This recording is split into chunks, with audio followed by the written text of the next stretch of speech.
ఓం నమో శ్రీ లక్ష్మీ వెంకటేశ్వరాయ శ్రీ మహాగణాధిపతియే నమః. వాగర్థావివ సంపృక్తౌ వాగర్థ ప్రతిపత్తయే జగతః పితరౌ వందే పార్వతీ పరమేశ్వరౌ.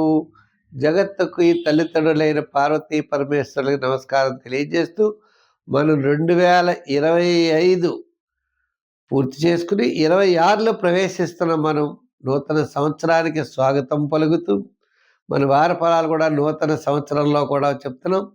28 డిసెంబర్ నుంచి జాన్యువరి 3 వరకు ఉన్నటువంటి గ్రహాల యొక్క పరిస్థితులను అనుసరించి రాశి ఫలాలు తెలుసుకుందాం.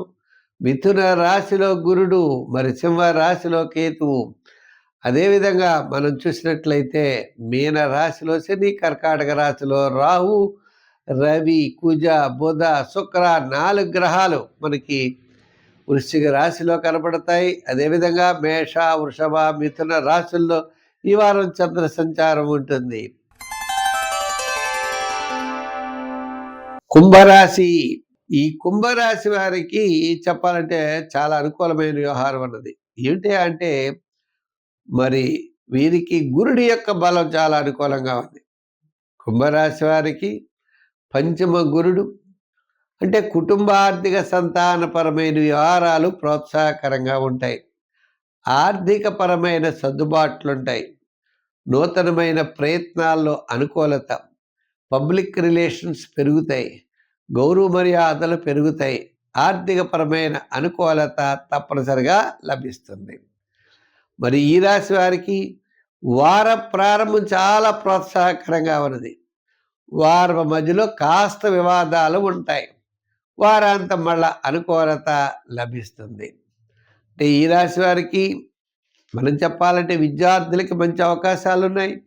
రాజకీయ నాయకులు కూడా కాస్తో కోస్తో అన్నట్లుగా కొంతవరకు గౌరవ మర్యాదలు పెరుగుతాయి. విద్యార్థులు అనుకున్న వాళ్ళకి అనుకూలత లభిస్తుంది. ఇంకా వృత్తులు చేసేవారికి, న్యాయవాదులకి, వైద్యులకి, కళారంగం వారికి ఇలా మనం చూసినట్లయితే ఆయా వృత్తుల వారికి అందరికీ కూడా కాస్త ఆర్థికపరమైన డెవలప్మెంట్స్ ఖచ్చితంగా కనబడుతున్నాయి. వ్యాపార పరంగా కూడా మనం చూస్తే వార ప్రారంభం నుంచి క్రమేపీ వ్యాపార పరంగా వారాంతం వరకు కూడా ఆర్థికపరమైన సర్దుబాట్లు జరుగుతాయి. ఈ ఆర్థిక పరంగా కూడా మనం చూస్తే ఎలక్ట్రానిక్స్ వారికి, గృహోపకరణాలు చాలా అనుకూలంగా ఉన్నాయి. ముఖ్యంగా అన్నిటికంటే ఈ ధనుర్మాసం అంతా కూడా ఆత్మస్థైర్యం అనేది మీకు చాలా ఎక్కువగా ఉంటుంది. రవి భగవానుడు దశమ స్థానంలో ఉంటాడు ఈ కుంభరాశి వారికి. మరి కుంభరాశి వారికి రవి ఆత్మస్థానం అన్నట్లుగా బ్రహ్మాండంగా అంటే లాభంలో కూడా మరి ఉంటాడు కదండి.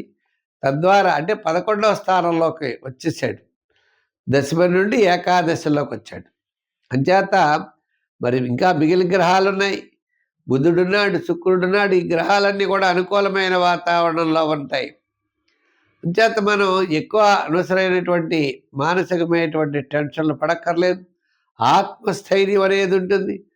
మిగిలిన గ్రహాల యొక్క బలాలు కూడా ఉండడం ద్వారా అన్నింటి విజయం సాధించగలుగుతారు. సంఖ్యల్లో 8, రంగుల్లో లైట్ బ్లూ కలర్ వాడండి. మరి శనిగ్రహ ప్రభావం దోషానికి ఎక్కువగా నల్ల దమయంతుల యొక్క చరిత్ర రోజు ఒక్కసారి వినండి, మీ కష్టాలన్నీ గట్టెక్కుతాయి.